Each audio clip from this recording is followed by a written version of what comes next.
Chennai shopping mall Aadi blockbuster KG sale. KG చీరల ప్రారంభ ధర కేవలం 150 రూపాయలు మాత్రమే. కొన్ని ప్రత్యేక చీరలపై రెండవ చీర కేవలం 9 రూపాయలకే సొంతం చేసుకోండి.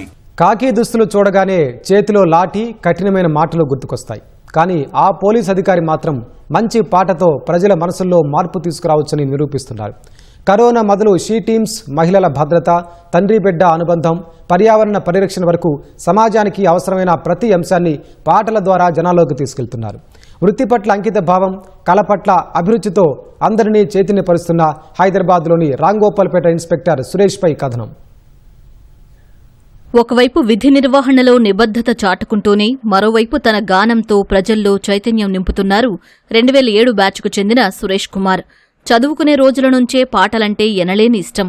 పోలీసు ఉద్యోగం వచ్చినా అభిరుచిని మాత్రం వదులుకోలేదు.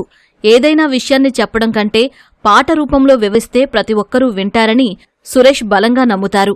మంచిని పెంచడానికి, 10 మందిలో స్ఫూర్తి నింపడానికి పాట ఓ పవర్ఫుల్ ఆయుధమని అంటారాయన. ఇష్టంగా గుండెలపై కన్నించుకుంటాడు, కష్టాన్నే తను మోస్తూ నేను పెంచుకుంటాడు. తను చేరని తీరాలే నిన్ను చేర్చాలనుకుంటాడు. తనకందని ఆనందం నీకందితే చాలనుకుంటాడు. ఏమిచ్చావని నిందించకురా నాన్నను.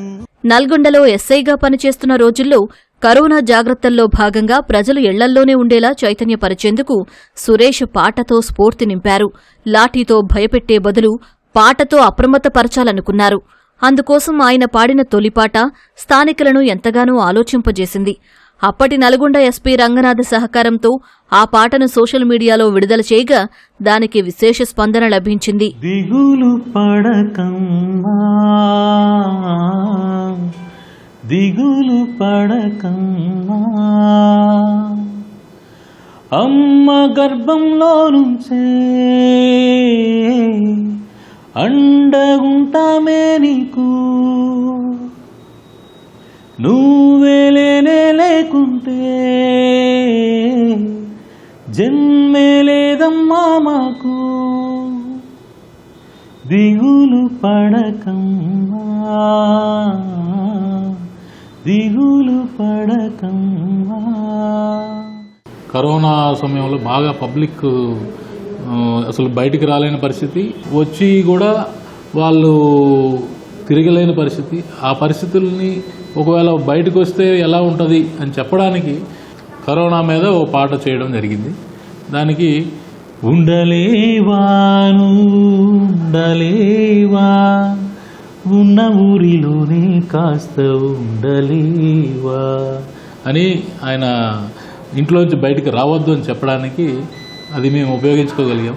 అది చాలామందికి రీచ్ అయ్యి పబ్లిక్ దాన్ని విని కొంత పోలీసులు ఈ విధంగా కూడా ప్రయత్నం చేసి చెప్తున్నారా అనే ఆలోచనతో చాలామంది బయటికి రావడం తగ్గింది.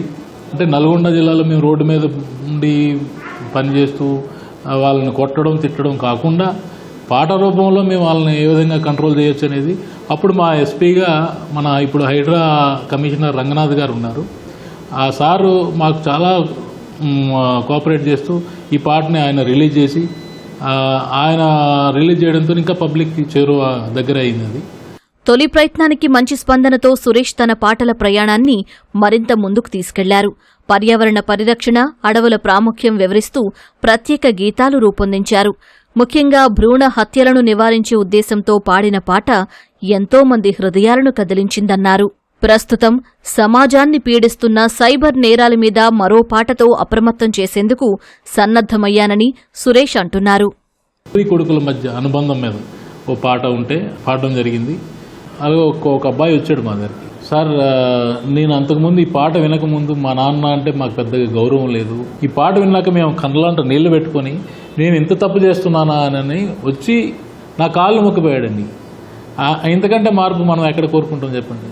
మనం పబ్లిక్ సేవ చేస్తాం, ఎన్నో సేవలు చేస్తాం మేము. కానీ దాంట్లో మాకు రియాక్షన్ వచ్చినప్పుడు ఉండే సంతృప్తి, జాబ్ సాటిస్ఫాక్షన్ వేరే ఉంటుంది. లాఠీతో దండించడం కంటే ఒక మంచి పాటతో ప్రజల మనసులను మార్చవచ్చని నిరూపిస్తున్నారు ఇన్స్పెక్టర్ సురేష్ గారు. ఇప్పటి వరకు కరోనా అలాగే షీ టీమ్స్ మహిళల భద్రతపైన అనేక రకాల పాటలు పాడి అనేక మందిని చైతన్యపరుస్తున్నారు. ఇప్పుడు ఏదైతే ఎక్కువ సైబర్ నేరాలు ఎదుర్కొంటున్నారు ప్రజలు, దాని మీద కూడా ఒక అద్భుతమైన పాట పాడతానని సురేష్ గారు అయితే చెప్తున్నారు. కెమెరామెన్ రమేష్తో తిరుమలేష్, ఈటీవీ న్యూస్, హైదరాబాద్.